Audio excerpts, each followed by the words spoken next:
Welcome to Relatively Stable. In this episode, I'm talking to Tamar Reno from her farm in the North Carolina mountains. Tamar is a visionary, but she would hate me calling her that. Her ability to connect people and care for her community in crisis is unparalleled.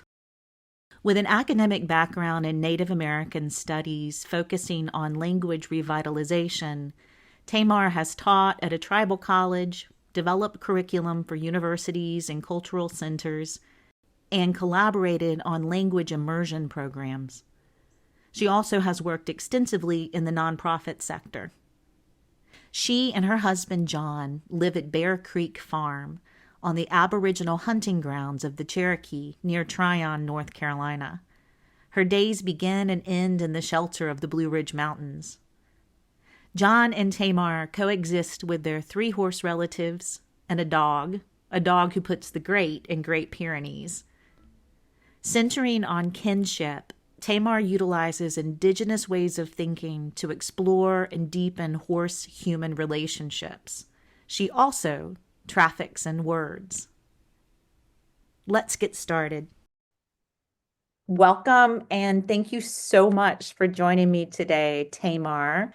And Tamar Reno, you found me online. Yeah, And can you talk a little bit about how you and I connected in the beginning? sure. It's really good to be staring at your face. I'll say that. And I Uh, want I want to interject here and say that you and I have written parallel to each other with our daily words on the internet. We have written messages to each other. We've talked to each other on the phone, but this is the first time we're seeing each other face to face. So this is like a beautiful reunion. yeah. And it's wild because I feel like I've known you for 50 years. That's Thanks. kind of wild that we're just now seeing each other. So you and I think that we were Facebook friends in kind of a peripheral way for a couple of years because I remember I read some of your writings and I had loved your writing and I had, loved it on Facebook, but I don't think we had much interaction. And then last spring, I went to a Lockie Phillips clinic. And one of the things that happened at that clinic was that in the afternoons after the clinic exercises were over, he would do these talking circles and everyone would drag their chairs into the middle of the arena and sit down and talk. And one of the things that kept coming up was the need for community. I have often found the equestrian world to be a hugely uncomfortable place to be. But that clinic was different. It was completely different. And the conversations were really candid, and people were talking about things that are really hard to talk about. So that idea of community kept coming up. And I remember at the end of the clinic, I had forgotten something back at the arena. So I was walking back to the arena to get whatever it was I forgot, and he was walking away from the arena. And so I bumped into him and I talked to him for a few minutes. And I told him that it had felt like home. So then I came back home from that experience, and I realized I really wanted more of that. I wrote a post about the clinic, and you commented on the post, and you said, let's make home space together. And that was the beginning of our serious interactions. I can't even remember what inspired that in me, but I remember writing it, Mm-hmm. and I remember that it might have been one of the more honest things that I had written in a really long time. And I have a really complicated relationship with home myself and what home means. And for me, the horses have always provided the closest sense that I can come to home. But like you were saying, how the equestrian world's a very uncomfortable place to be, it feels so much like a dysfunctional home. Mhm. And I think that we're living in a really cool time in the equestrian world because there's so many people who are tired of feeling uncomfortable. And we don't quite know where we're going yet. We don't quite know how we can systemically make this a more comfortable place to be for more people. But when you, in your experience, are talking about the equestrian world being a very uncomfortable place to be, can you describe that more with your experience? I'm just going to say it. It's a very uncomfortable place to be not white. Aha, And for saying that. it's also a very uncomfortable place to be if you're more interested in the horse than you are in whatever the social structure is. And it's an uncomfortable place to be if you are really listening to the horses, because most of the horses, even at the air quote best barns, are profoundly suffering. We have done them a great disservice. And it's a very normalized place for us to be deeply uncomfortable and for us to be in pain and still functioning, and for us to not feel like we belong or have a place, but continue to show up anyway. And we're asking the horses to do the same. Yeah, we're asking everybody to quote cowboy up, Yeah. and that's always a bad idea. It's always a bad idea. Pushing through fear and pushing through trauma and acting like there's nothing wrong when there's lots of things wrong does not make you more functional. It makes you nuts. That's Yeah. what happens. It makes people crazy. And then crazy people want other people to be just as crazy so they don't have to be crazy alone. And the And it's cycle continues. toxic. Hmm? The cycle continues. And it was, as Mm-hmm. you said, it is toxic.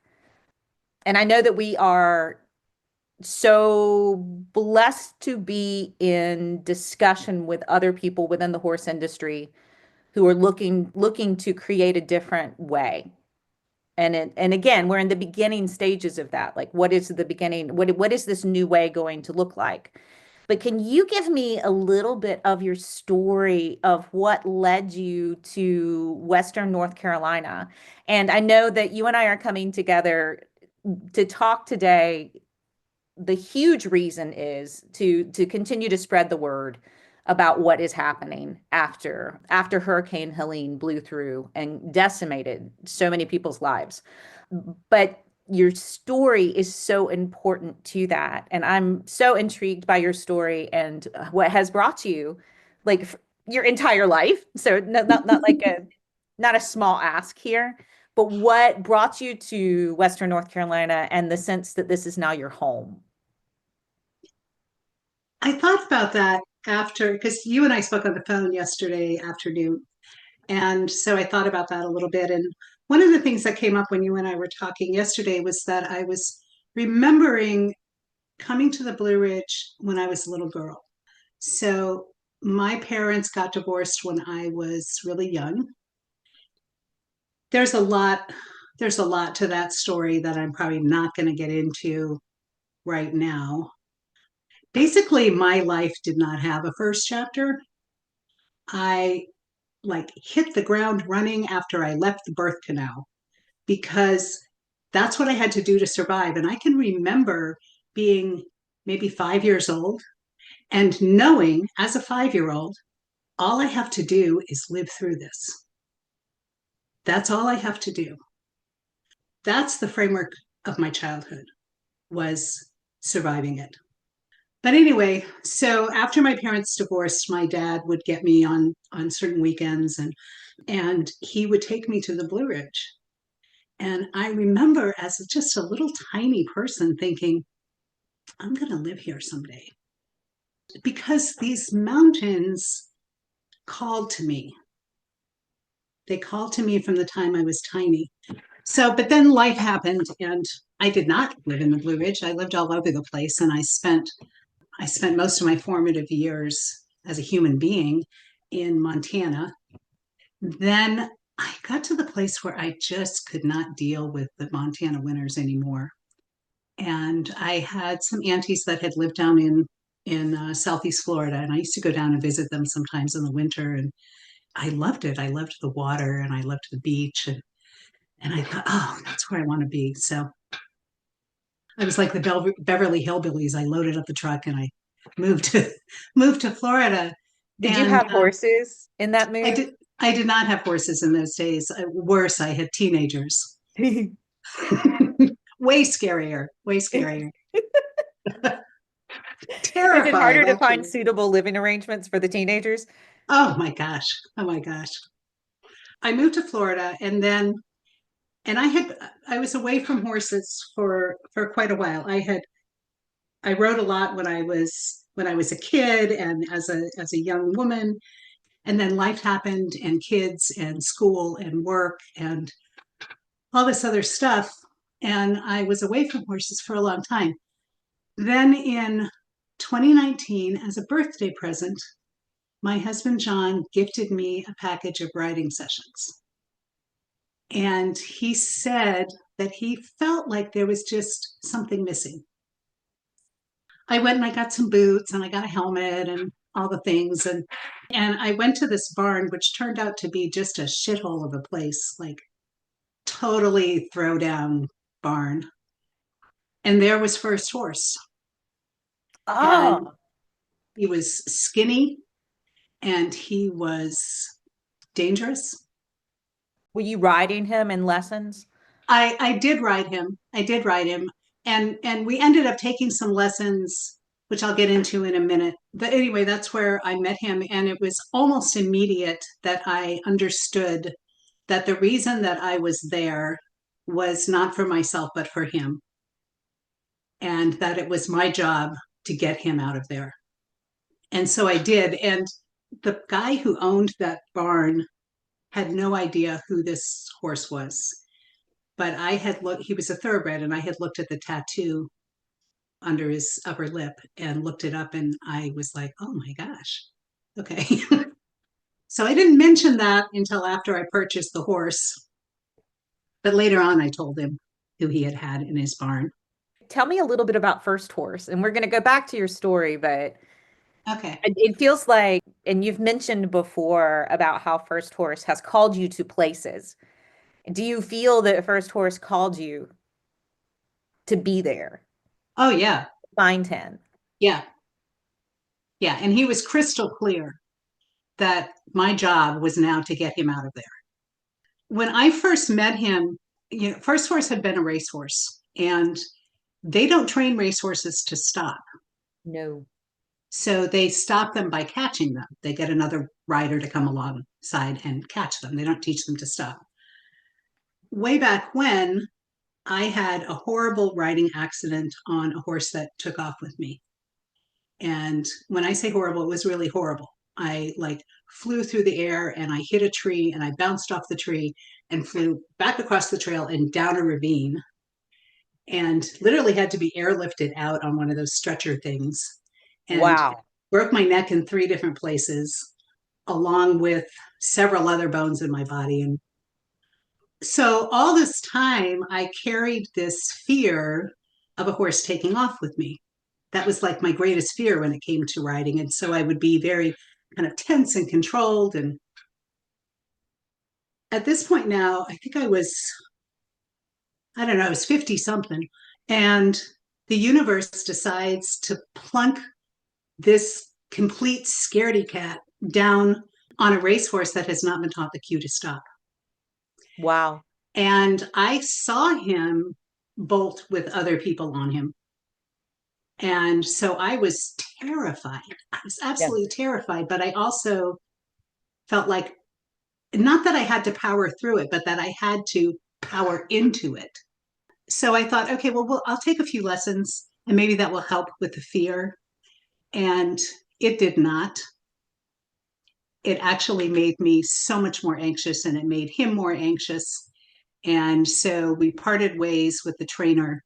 And I remember I took him out on a ride around the ranch, and I was on him, but we were just kind of strolling around through the trees. And I told him the story. And I told him about the riding accident, and I told him about carrying that fear all this time. And I said to him, I'm scared. And it was as clear as a Zoom meeting that he said to me, I've got you. I'll keep you safe. And he has been a horse of his word, and he has never taken off with me, has always kept me safe.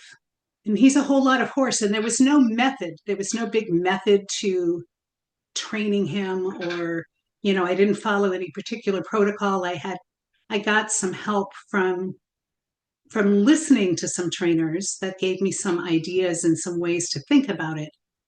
But it was relationship. It was relationship that saved us both. Were you aware of that idea that the relationship was saving you both before you connected with the greater world of trainers that have been kind of pushing relationship for the first time? Yeah. Yeah. Because I didn't go looking for that world until after I got first horse. When I first met him, I was just going to go ride a horse. I didn't know that everything about my life was about to change. I didn't know that everything inside of me was going to expand. I didn't know any of that. I wouldn't And have known who Warwick Schiller was if I bumped into him on the street. I didn't know who any of these people were or what they were doing or any of that stuff.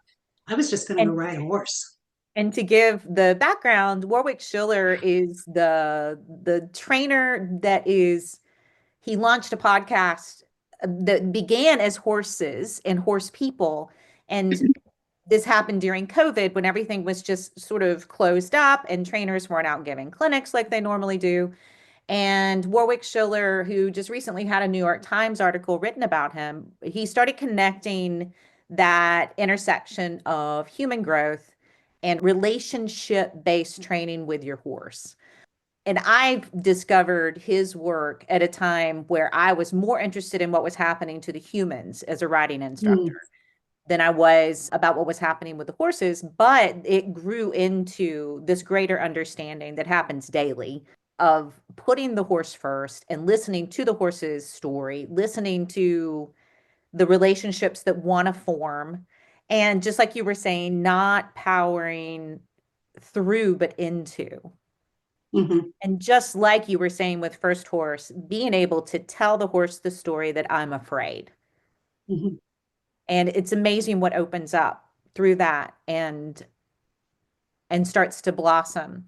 And just like so many things that are a part of the shifts in perception and cultural zeitgeist and all of that stuff, it feels like there were so many of us, like you were saying, that were out there doing these separate things in our different parts of the world.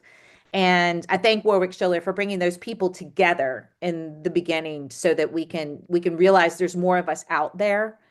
And I have been so thankful through the different relationships that have came as a part of the greater worldwide equestrian community with the idea of having relationship at the heart of what we're doing with the horses.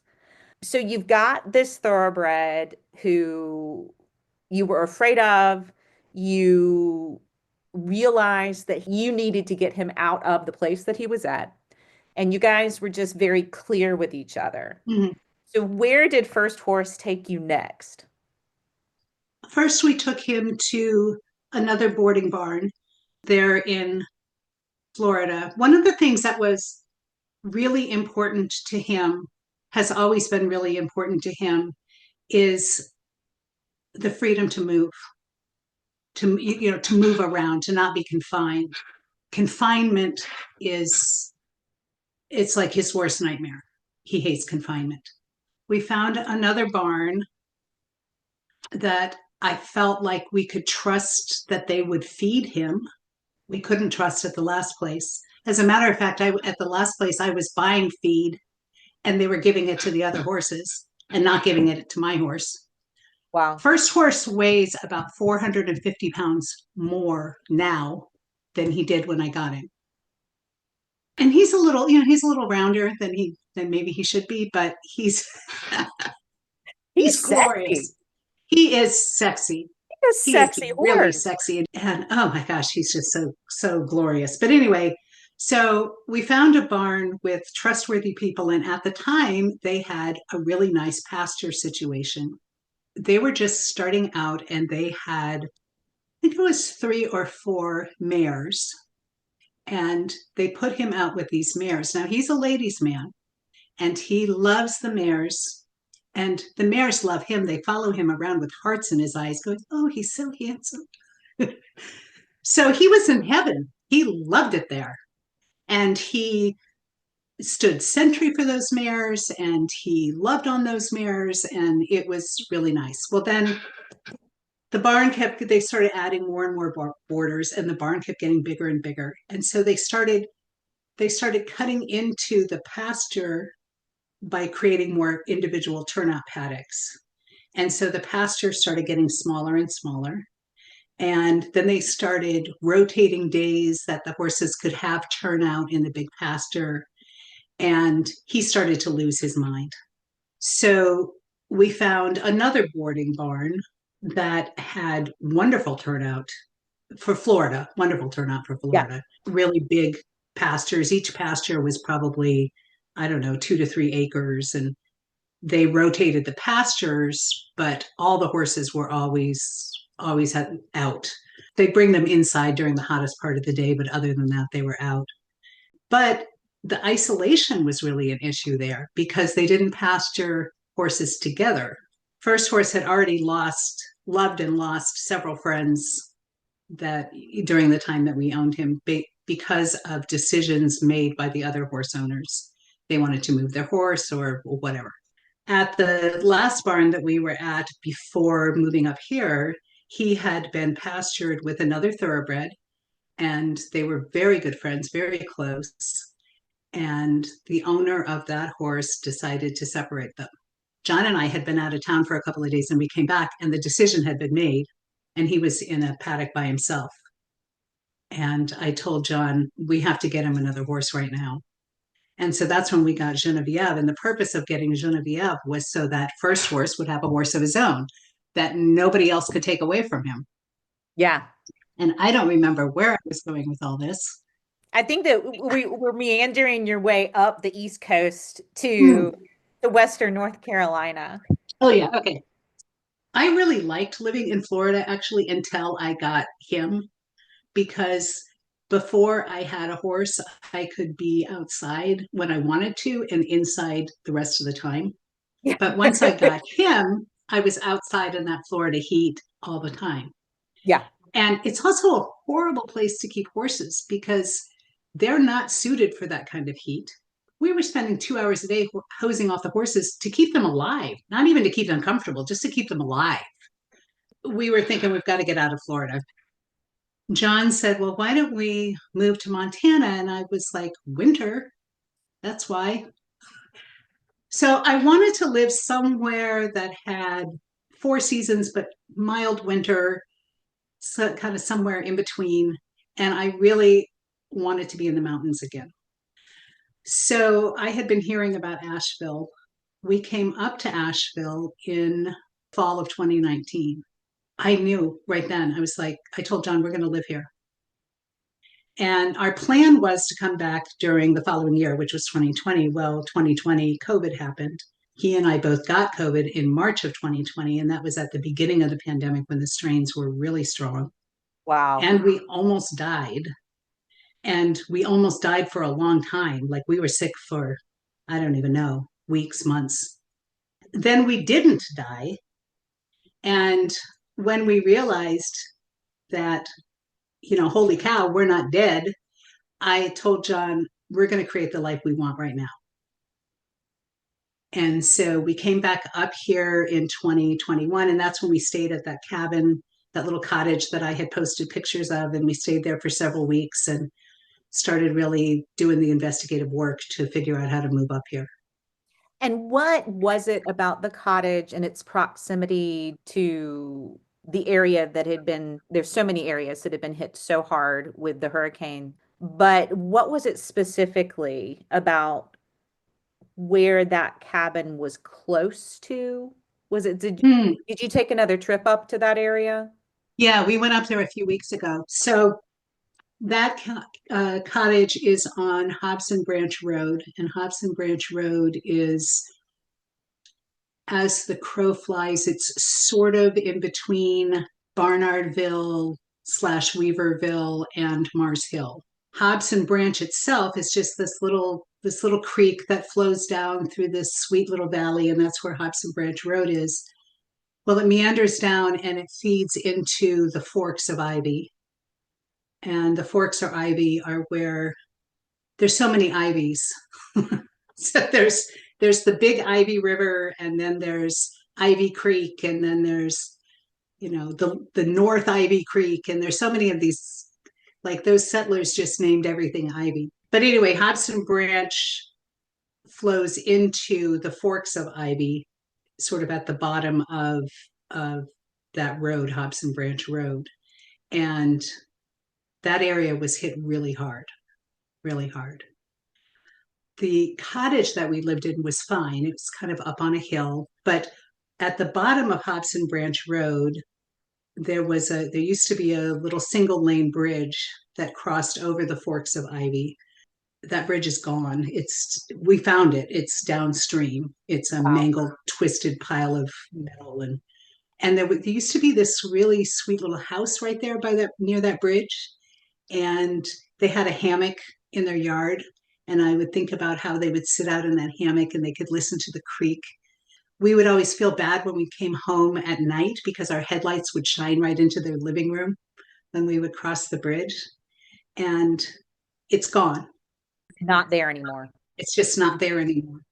And most of the ground that it was sitting on is also gone. I don't know if they were home when that happened. I hope that they weren't, but I don't know. Yeah. And where did First Horse eventually land you? Bear Creek Farm. In Bear Creek Farm, you are located in the Green Creek area. Yeah, near Tryon. First Horse is a powerful manifester, and he has these really big dreams, and he has a big voice. He knew what he wanted. I remember later, after moving here, I remember thinking back to that other barn where he had been pastured with the mares. And I remember watching him at that place, and he would stand sentry over those mares and just look at them. And I later realized that he was literally visualizing the life he wanted for himself. That's what he wanted. He wanted his own mares, he wanted his own field, his own autonomy with his mares. And And in an ideal world where humans have not intervened in the lives of horses, tell me if I'm wrong, then we wouldn't have geldings, we would have stallions. So the male yeah, horses, they're programmed, they're designed to have a band, a harem of mares that they're not in charge of, but they're there to protect and there to mhm, care for. yeah. With horses, no one is really in charge. Yeah. It's so much more fluid than that. And people talk about, well, there's the boss mare and there's this and there's that. And of course, there are mares who are bossy. Their relationships are so fluid, they do what needs to be done. And whoever is best able to do what needs to be done in a given moment, in a given situation, does it. And the rest of the herd says, oh man, thanks. They're That's how masters of horses, living in community. yeah. And that's one of the lessons that they can teach us is that living in community. We talk about connection. Boy, nobody knows how to do that better than a horse. And I think it was last year when the study, the actual science study came out that stated that horses lived in fluid roles and not hierarchies. Mm-hmm. And I remember the world was kind of like, oh my gosh, I didn't know. I didn't. But if you Yeah, mind watch them, blown. Right, mind blown. But if you watch them, that's the way it is Yeah. when they're able to live in a state of regulation. Yeah. So I think he visualized this life for himself, and he visualized it in such a powerful way that I started to visualize the same thing. I feel like we literally moved into his dream space, like packed up a moving truck and brought our stuff and moved into his dream space. When I found Bear Creek Farm online, at that point, I didn't even know what our budget was yet.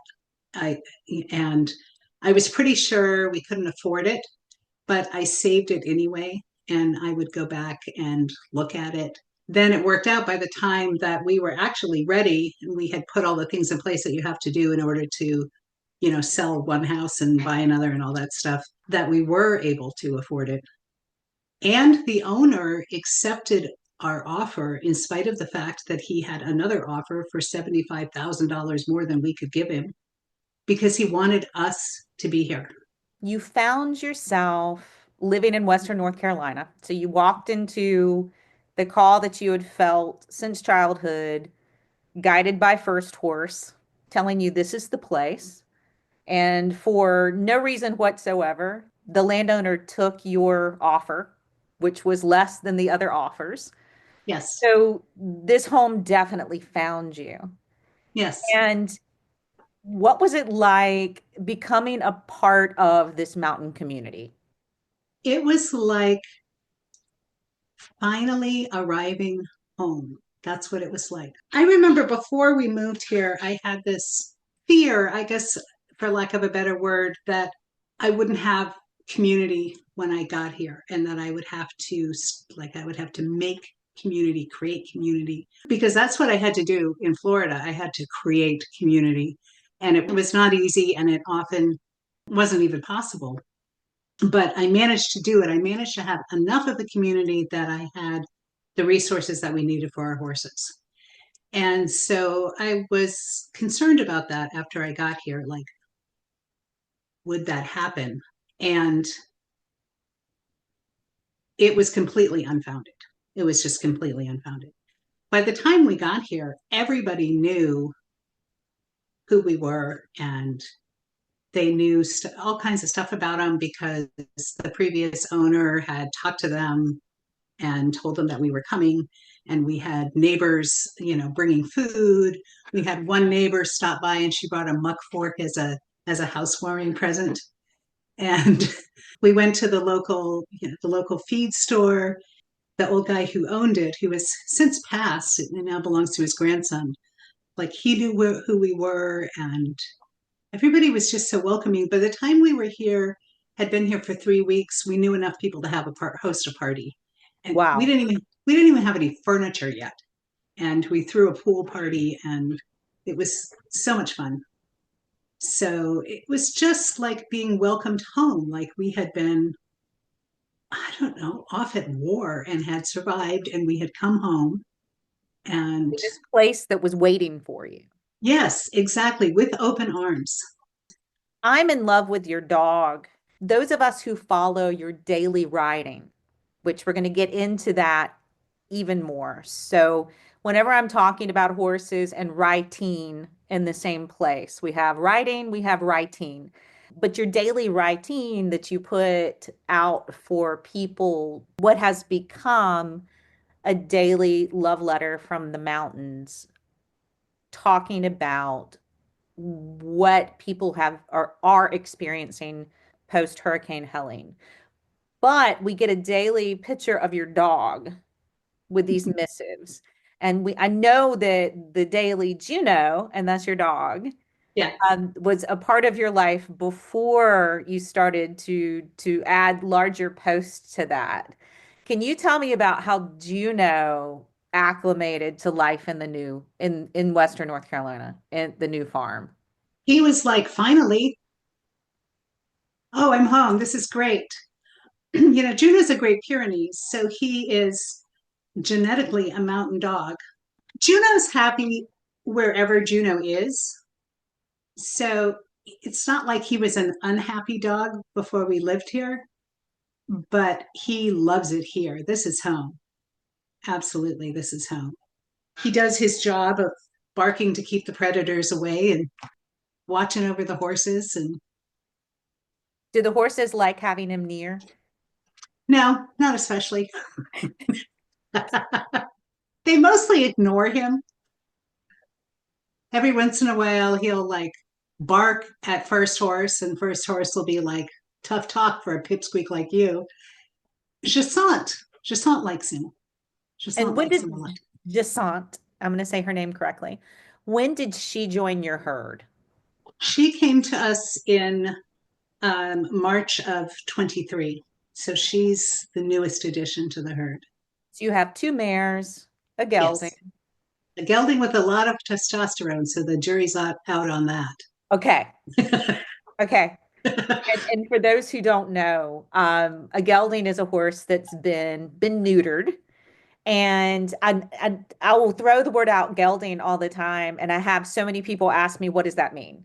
But there's also a chance that the neutering was not complete. So you can have a horse that has very stallion-like tendencies and higher levels of testosterone that otherwise you would think they would not. And I can never say the right word for that. Can you say the word crypto crypto Yeah, it's not kryptonite, but It's close. It's a hard word it means with that one of the testicles might not have descended, yes. and we suspect that that's the case with And him. I've had a few horses in my life we have suspected that. We've never ultrasounded to see or Yeah, really kind of check the testosterone levels, but you can tell. It definitely is a swagger. yeah, yeah. He's definitely got the swagger, and Tell me about your relationship with story in your life. mm, What does story mean to you? story is everything. So language language is what holds our worldview. It's what holds how we perceive our relationship to everything.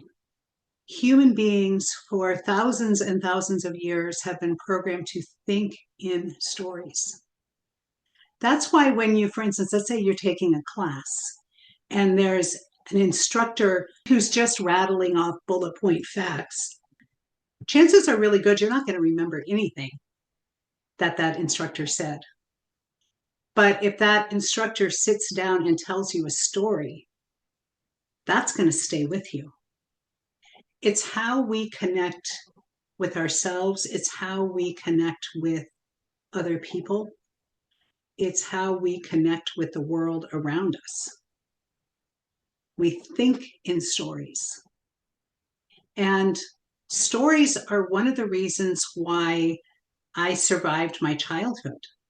I could read at a very young age, and I read everything. I remember I read David Copperfield and did a book report when I was in third grade and was accused of, I don't know, plagiarizing or whatever. I was too. That's very interesting. That's a story Yeah, that we haven't shared with each other, but yeah. Like, how could yeah, you possibly have read and understood David Copperfield? You're 8 years yes. old. But I did. I did read it and I did understand it. And I read everything. And one of the reasons, or one of the things that literacy did for me was it helped me to imagine a different life. And I knew that the life that I was living in was not the only option in this world. And that was because of stories. So it allowed you to think beyond your circumstance. Mm-hmm. Yeah. How have words, story, narrative followed you then throughout your life? Did it inform your work? Did it inform Oh, yeah. Yeah. So I taught for a while. So it was definitely part of that. I actually wrote a piece about it recently. I wrote about stories In one of your recent daily posts on day 59, post Hurricane Helene, you wrote that there are stories inside of us. Some occurrences are so significant, they demand our whole attention. They hold our attention long after they're over. How much longer, I don't know. Perhaps I'll be around long enough to find out. Helene was that kind of occurrence. If 40 trillion gallons of water barreling down a mountainside doesn't warrant our attention, I don't know what does. And you go on to talk about your inner historian and your witness, and you have written so many beautiful words about bearing witness. So you found yourself at home in the Western North Carolina mountains, and you guys were very much already a part of your neighborhood, a part of your community. And then we have this 1,000-year storm happen. Mhm. And since Helene is where you and I have really connected on such a deeper level, because for myself and my farm and the town that I'm in is at the foothills of the mountains. We're on the outskirts of where the epicenter is. So, Mhm. I talk about driving around in our community right now, especially now with all the leaves off the tree. And I haven't been really leaving the farm much in the past few months. Being able to see into the devastation and see into how much of our forest is no longer there, Yeah. and how many houses still have blue tarps, and so many houses still have red slips on the front from FEMA saying that the place is uninhabitable. In my little world, which is nowhere near the center of the disaster, I needed to almost create a new language for the grief that I felt rolling off of the mountain, Mhm. because I found myself in a very interesting nervous system spot, because I was experiencing physical reactions to things that felt like it was beyond the scope of what I had experienced. Mhm. And my connection with you and your finger on that nerve center of bearing witness after the storm has been immensely healing just for me in my own tiny way. So, can you tell me about how your writing transformed from just the Daily Juno, where you were showing us your dog? You experienced this geologic event that reshaped the landscape of where you're living, and then started writing about what you saw. I think Helene sure got my attention. I've been, like you said, I've been posting these Juno morning pictures for a number of years. I started doing that, back in like 2017, I think. And a friend of mine at the time who it was and still is kind of an activist, and we had just gotten this beautiful dog. At that point he was 8 months old, and I had posted some pictures, and I said I'm probably going to be that person that posts way too many pictures of their dog. And so she reached out to me and she said, these are bleak times, and when I see Juno it makes me happy. So I'm going to ask you this favor. I'm going to ask you if you will post a picture of him every morning before you do anything else, before you post anything else or share anything else. Just post a picture of Juno. So I've been posting these pictures of Juno for my friend Evelyn ever since. And he's, developed kind of a cult following, and people really like him because he's this big, fluffy, gorgeous dog. He's beautiful. He's a beautiful white bear. He is. He absolutely is. Then when Helene happened, for the first few days, we didn't really know anything. We didn't know anything because you couldn't leave the neighborhood. You couldn't get out our road. And the day of the storm, our cell phones were still working, but by the next day they were not. And we didn't at that point. We didn't even have roaming data on them. The emergency, you couldn't have called 911 if you had wanted to. And I think that went on. I want to say that went on until day 7. I think it was day 7 that I started doing the posts. And after a few days, kind of before day 7, we were finally able to get out our road. Some neighbors had, come out with chainsaws and cleared just enough that you could get through. and we had gone out to get gas for the generator. We went to an area where they did have cell reception, and that's when I started to see the reports of what had happened. I saw the story of Chimney Rock, and Chimney Rock is just it's like 20 minutes from here. We take our grandkids there to play in the river and take them out to lunch. We've taken out of town relatives to go up to the top of Chimney Rock. It's an area that there's a beautiful flowering bridge there. Oh, Uh, and the and flower bridge, that's the Rainbow Bridge, where yeah, and I was hearing the reports as they were talking about like the warnings that were coming of potential dam failure throughout the day. And I and would the just be dam didn't fail. It didn't fail. right. And so that alarm kept kind of blurting on my phone. When I saw a picture of the Rainbow Bridge where people put the collars of their dogs and their animals that have passed on, something inside of me broke when I realized that this memorial to so many different people for so long, something that's so intimate, was gone. Yeah, And that was just a drop in the bucket. yeah, yeah, and it's gone. It's really, really and truly gone, and so is Chimney Rock Village. Although they're working on it, so it's not gone forever, I guess. But it is changed forever, and that's one of the things. This is kind of off topic, but it's all the same topic. Our topography has changed forever. We have rivers where we did not have rivers before. And there are people in other places that are saying, well, why don't you just put them back? You can't do that. You can't do that. You cannot do that.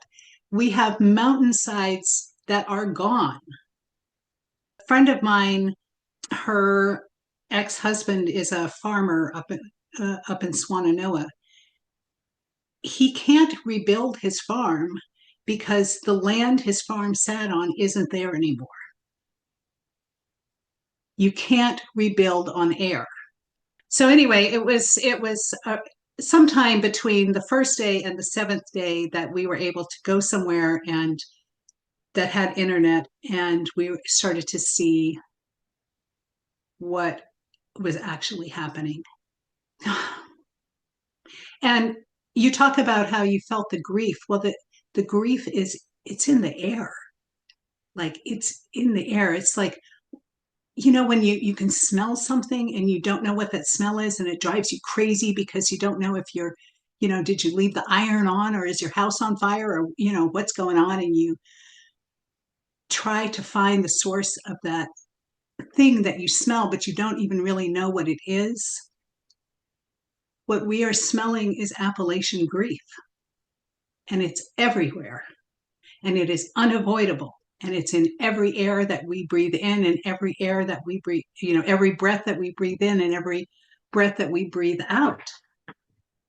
And And are living in a society where grief doesn't have a place before. which is why we're crazy. Which is Yes. why we're crazy. We are living in unsustainable systems. And these unsustainable systems are collapsing around us. They were always going to collapse. They were a house of cards. I think about what Kim Tallbear talks about. She's a Indigenous scholar from up in Canada, and she talks about the settler apocalypse. What that is unsustainable systems, and these systems are crumbling. And boy, nothing reveals everything like 40 trillion gallons of water barreling down a mountainside. Yes. It leaves nothing to the imagination. Everything is laid bare. One of the things that's laid bare is our true selves. Yes. And that, if there is such a thing as a silver lining, and I think the idea that there's always a silver lining is just crap, okay, because sometimes there isn't. But if there is a silver lining, it is that we have been, as you said, reduced all the way down. And I believe you were one of the first people who called people out on their platitudes, that cold removal from having to deal with or look at the grief and the pain of the greater community around you. And that's our first line of defense, it feels like. We're going to throw out a meme, or we're going to throw out a greeting card, or we're going to offer thoughts and prayers and move on and get closed back up into our own cavern of grief that has no place to express. And writing for me has always been the place where I can lance the wound, where I can, whether I'm writing privately for myself in journals, or if I am writing a piece that I plan to put out to the outside world that's more polished and more tidy and trying to have a beginning, middle, and end. Story, and the story that I tell myself expressed back out into the world through writing, is the place where I can try to make sense of what's around me. Yeah. And it's been so beautiful to watch, in the midst of the horror, the way and I think I compared this the other day to your candle that's in the window. Like, I can see your candle across the woods. Your ability to just cut through the BS to find the people who are out there doing the work is just unprecedented. And I don't want to tell you how important, not just for me, but for so many people, your daily words and your ability to allow us into your processing, your ability to tell us that, yeah, everything is chaos right now and there are no answers. And there's a solace in somebody telling the freaking truth. Yeah. Yeah. And the characters, the cast of characters that are out there, those light workers who, and I think of Beth Trigg, and there are so many others out there. The piece that I'm writing this week is my first kind of deep dive into where we're at from what I see, where we need help, how we can help individuals after the storm. But I didn't realize how much we wrapped back around to, like you were saying, it was basically local guys who were cutting people, and women who were cutting people out of their neighborhoods before the larger organizations could reach the ground. And I Mhm. think that we've gotten so thick outside of the landscape that's still recovering so deeply from the storm, into having turned this into a political argument, that we forget that it's not that FEMA isn't helping. FEMA's helping as much as FEMA can help. It's not that the Red Cross wasn't there with shelters. They were helping as much as they could help. And same with Samaritan's Purse, same with all of those bigger organizations. And the $24 million that came in from the concert with Carolinas, it has to go to these trusted, vetted, big behemoths, and there's only so much they can do. And it's those people like the Beth Triggs out in the world who are talking to people, hearing their stories, seeing the needs that they individually have, and then turning it into art, being able, I don't know how she actually still has energy to be able to then present that back out to the public, so somebody out there with the resources might be able to help these individuals. And you have been a balm through all of that. Thank you. Thank you. I love you so much. I I really love do. you. I I love do. You you. are such a gift in my life. My goodness. So like I just want to backtrack just a little bit about the Please. the post.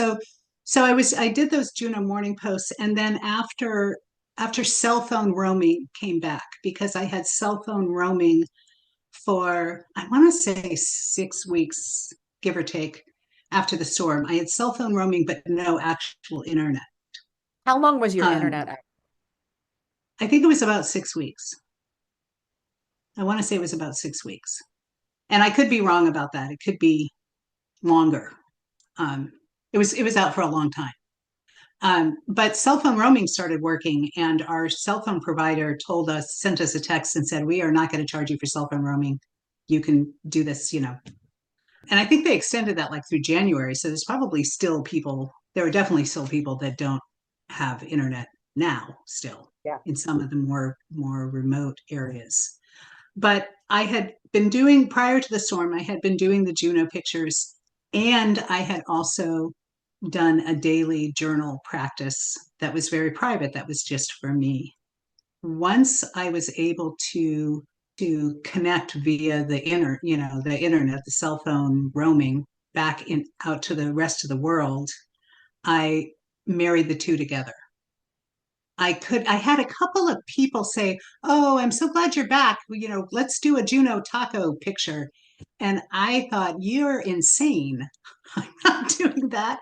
I can't do that. I And cannot." so, so everybody knows that on Juno would do a Taco Tuesday post Yeah. prior to the hurricane Yes. that brought delight and joy to so many, and it wasn't a time for delight and joy. No, and it felt like delusional to do. It still feels delusional to pretend that everything is okay. Yeah. I still can't do it. And that doesn't mean that I don't have moments of being okay, because I absolutely do. But I cannot act like nothing happened. And then when I started doing the post and I started writing about what was happening, I started connecting to even more people. And that's when I started connecting to people like Beth Trigg and Sherry Barker and other people who are boots on the ground doing what needs to be done. And you talked about these bigger organizations and government assistance. And it's true that they are all here and they are all doing some good. And it's also true that they are not enough and that they are too big to get out of their own way. It is not what is going to save Appalachia. That's not what's saving Appalachia. What's saving Appalachia is community. And it's people like Beth who are responding to real needs in real time with real resources without any bureaucratic red tape at all. If somebody needs something, they are being given what they need right now. And they don't have to jump through a hoop, and they don't have to submit documentation, and they don't have to do all that stuff. They simply need to say, "This is what's happening for me." And I think about how, and you are so eloquent in your description of this, talking about doing normal people things. So you are somebody who your internet came back on. You cut yourself out. You had minimal damage to your farm comparatively to what people experienced around you.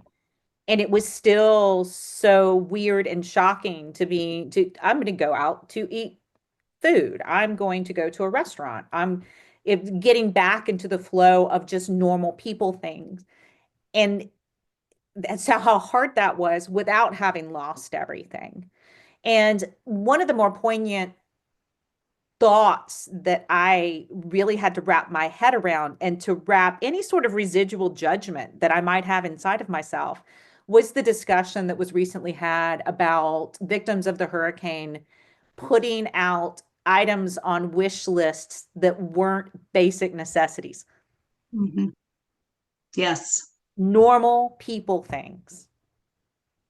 That's what life is, that sense of comfort within not just having the bare necessities of a bathroom, a roof over your head, a way of coming in from the freezing cold temperatures, which a lot of people still don't have. The thing that makes us feel like we have some sort of shelter from the chaos, those small things like the coffee cup that's in front of me, or having a cup of tea, or I'm going to decide to go out to eat instead of cooking over this campfire today.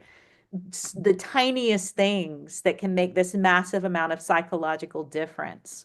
And we have this knee-jerk judgment as humans of, well, if you don't have the bare necessities, how can you be asking for anything that's a remote luxury? And I didn't realize that until you guys started the discussion about it. And I thank you. I thank you for that, because that was just, it was one of those, I think that I'm open. And then I was like, wow, I really need to look at the bigger picture here. Yeah. I was so horrified by that one of the one of the GoFundMe's that I shared and that I shared with you and that you have added to your list is a man who lives up in Swannanoa with his wife. He's got kids, he's got grandkids. It's like a big family. They lost everything. And he earned his living in construction. He's a builder. So they didn't just lose their home, they lost their tools. He and his wife found their chest freezer that had been sitting inside their house a mile and a half away. And they recognized it. And this was much later, this was weeks later. And they recognized it because they had had a lock on it. And they recognized the lock. So they lost everything. Well, one of the things that this guy used in his work as a builder is a drone. Okay, he used drones to take pictures of jobs and to be able to map out topography for building projects and all of this. So he posted a GoFundMe and he posted a wish list. And let me back up a little bit and say that this is somebody who has done work for friends of mine. He's a legitimate person. He's a loving husband and father and grandfather and a vital member of a community. And he lost all of his tools. So, anyway, one of the things he lost was his drone. And so he put together an Amazon wish list. And one of the items on there was a drone. And drones are expensive. That thing's like $450. And I keep going back and checking the wish list because I want somebody to buy that damn drone so bad. And I can't. I don't have the money to buy the drone right now, or he would have it. He would have had it. But people piled on and attacked him and accused him of being a fraud and a scammer.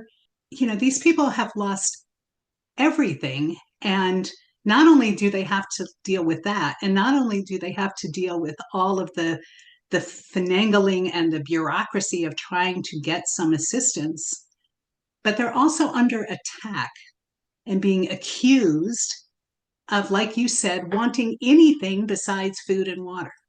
In the early days, when stories first started coming out from the storm, I had an interesting reaction to something that I would have never seen coming beforehand. There was a relatively sensational story that went viral. While it may or may not have been true of what this person experienced, it was a narrative that wasn't far off the mark. Oh, I know But the one you're talking about. the world was still so knee jerk about the extent of the devastation that more energy went towards trying to have this person's story seen as fraudulent instead of taking the bits and pieces that might be true, might have been experienced that were true. These things actually happened and accepting that. And I think that as we are taking stories from the people who have lived the experience in the epicenter of the storm and trying to spread those words out to the greater world, it often feels like we're screaming into a void because of that energy, that natural human tendency of judgment. And the judgment's getting in the way of the help. Mm-hmm. I know that we are, for my own self, with this list that I've had going of places that people can go to contribute goods, services, funds, and that's an ever-changing list that's going to be ever-changing for some time. That now so much focus is looking at individuals and how can I directly financially help these individuals. And I'm going to be trying to keep my list updated as things change and trying to stay on top of that as the stories are coming through. But what can you, from your vantage, see as how somebody can help? If somebody wants to help, what do they need to do? They need to put money directly into the hands of the people that need it. And those people know what they need. They should have the autonomy to make their own choices. I know that people, especially, in this day and time when there's so many scammers and people get worried about being scammed, the risk of living an ungenerous life is far greater than the risk of being scammed. Yes. And if you get scammed out of your $5 or $10, who gives a shit? Okay, seriously, who gives a shit? And you don't need to edit that out. I don't mind No, I'm not going to. that going out into the world because that's the truth. People can they can look if they want to, they can look on your list. They can look at ones that I've posted. They can certainly look at what Beth Trigg has posted because she's posted a bunch of them. Give money directly to people. Another thing you'll hear people say, well, if I give money to people, I'm not going to get the tax deduction. Well, unless you're wealthy, you're not getting the tax deduction anyway. You're going to take the standard deduction because you're not giving $25,000, right? If you are giving $25,000, then maybe you do want the tax deduction. But if you are giving less than 25 grand, you're not getting a tax deduction. You're going to take the standard deduction. I'm writing So about that this that's week. a lame excuse. That's a It lame is. excuse. It is. And like we talked about earlier, all of these organizations, even the ones that are doing a lot of good, are by their nature cumbersome and slow. And we don't have time for cumbersome and slow. We just don't have the time. Now, I will say, Grace Covenant Presbyterian Baptist Church, if you give them money, the money that you give them today will go out the door by tomorrow. They are paying people's rent and pulling people out of emergency situations left and right. And So what some of the community? smaller nonprofits, they're in Asheville. And that's Grace Covenant. Grace Covenant Presbyterian Church. And they have set up a like a minister's discretionary fund. And so the money that goes in there, their minister can give those funds out at her own discretion. And she's given them out left and right. And North Carolina has not passed legislation to halt evictions, correct? No, we don't have an eviction moratorium. We don't even have an aid package. Like we don't have an aid package out of the state of North Carolina. What Wow. we have is a lot of, posturing and a power grab that's been wrapped up by virtue signaling, but we don't even have an aid package. So, and I know Fields that of grass. some aid has been given, but not on the scale that it needs to be. We can't even agree about the numbers. So it was estimated that there were, I think it was like somewhere between 100,000 and 125,000. Pisca Legal Services was saying 125,000, and some other source was saying 100,000 homes that were damaged in Western North Carolina as a result of the storm.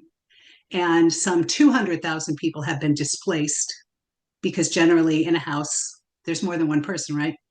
But these numbers have not been confirmed. These are estimations based on models that I don't even know what any of that means. Buncombe County says it's 900. 900. So somewhere between 900 and 200,000 is the right number. It's insane. It's just insane. And that's why government and big behemoth organizations are not what we need in this situation. And if you only have $20 to give or $5 to give or $200 to give, find a person to give it to.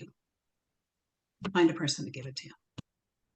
Because if you give, say, $200 and somebody else gives $200, pretty soon that person has enough money to be able to put a roof over their head. And it's my understanding too that we're reaching the end of FEMA hotel vouchers, correct? They've been extended, and that's another thing. I was just talking to John about that yesterday because they keep extending them in these little tiny increments. Okay. And it's great that they're being extended. But why are the tiny increments necessary?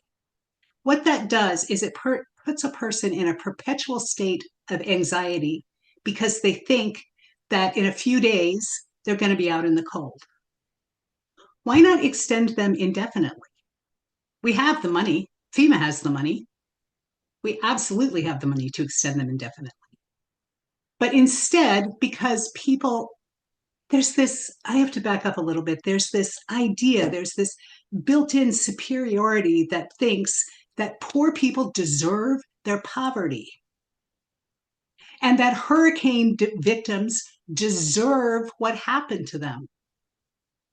And people can sit in their, warm, cozy living rooms and they think that because they made good choices or they're in alignment with the universe, that bad things won't happen to them. And they're delusional. And so people that are struggling are made to jump through all of these hoops and live in this constant state of terror that they're going to be cold, that they're going to be hungry, whatever, not going to, and it's unnecessary and it makes everything so much worse. Why not just extend the hotel stays indefinitely? And we're compounding already pre-storm insecurity with a magnitude of insecurity that is off the charts. Yeah. And thank you for bringing that up. I think that the Asheville area in particular, there was already this deep judgment towards already marginalized societies, especially the amount of homeless. And I think that that's also kept numbers from being truly accurate. We don't know how many people were lost. And you think about the number of encampments that were by the river already, Mm-hmm. just in Asheville proper. People we didn't know were there. It's the in between, which is so much a part of Appalachian and mountain culture. Families that were on land that had been in their families for generations, living in a house that probably wasn't updated. I think about my own great grandmother's house when I moved into it. The electrical system was, still, the fuses that you screw into the wall. That land richness, especially for these families that were living in homes that were part of generations before them, they now find themselves in particular cases with there's no land left to rebuild on. And I think you were talking about that before. But it was already a population that we turned a blind eye to, Mm-hmm. that were rich in so many ways that modern culture doesn't see as rich. And populations that have been marginalized post or prior to the storm are completely being forgotten about as rebuilding happens. I'm so thankful for the people who are working within the community to take stories that wouldn't be told and continuing to tell those stories and to build on those stories. What is your hope with the work that you're doing as you move forward in the coming days, weeks, and months? What do you want people to most know? Oh my goodness. I want people to know that this is still happening. I think that's huge to let them know that this is still happening. I think I wrote about this recently. Maybe I wrote about this yesterday. I can never remember. I don't remember what I said 5 minutes ago. So people talk about, oh, now we're in the recovery phase. We're not in the recovery phase. Recovery doesn't happen while trauma is still unfolding, and the trauma is still unfolding. And it's hard for people who aren't here, who haven't seen it, to wrap their head around that. They're just going to have to trust us on that. They're just going to actually have to trust us on that. The trauma is still unfolding. And the news media has moved on. There's still some media coverage. Not enough, but there's still some. Yeah, I just want people to know that this is still happening. I mean, I've lived through other disasters. I've lived through an earthquake in California. I've lived through hurricanes down in Florida. I've lived through forest fires in Montana. I have never experienced anything like this. I have never experienced the scale of this.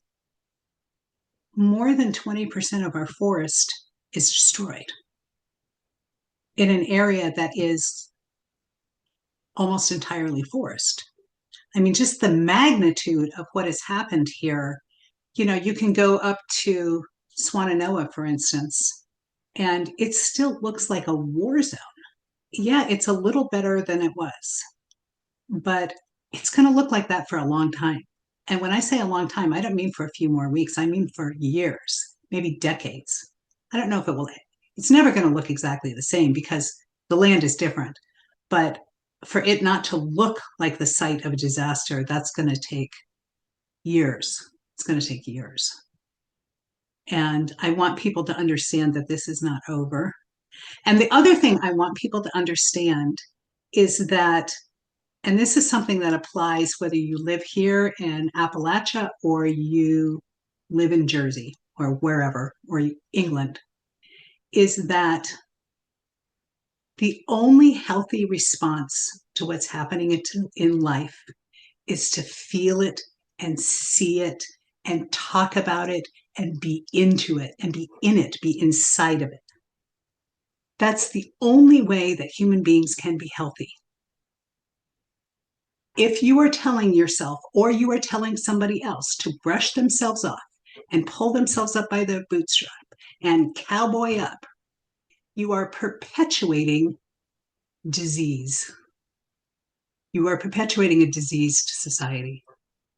My question for you as we are getting to the end of our talk today, and I know that we're going to have so many more in the future, is what wisdom from your herd can you send out into the world, whether through your experience with the storm, through your writing, through what is First Horse and his women telling the world right now?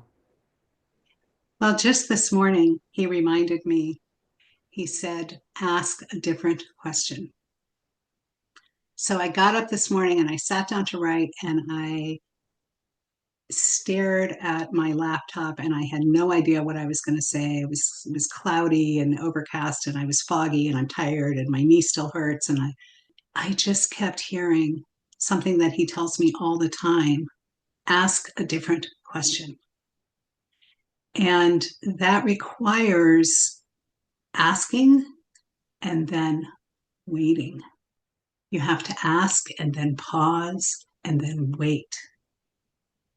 And then you might have to do that again. And then you might have to do it again. And then you might have to do it again. But eventually, you'll figure out what is the right question. And you'll know it's the right question because you won't need to ask a different question once you've asked it. So that's what First Horse gave me this morning. Thank you, First Horse. And so we have, for those who are looking to put their dollars, their holiday dollars, where they can do the best good for small businesses that have been affected by the storm.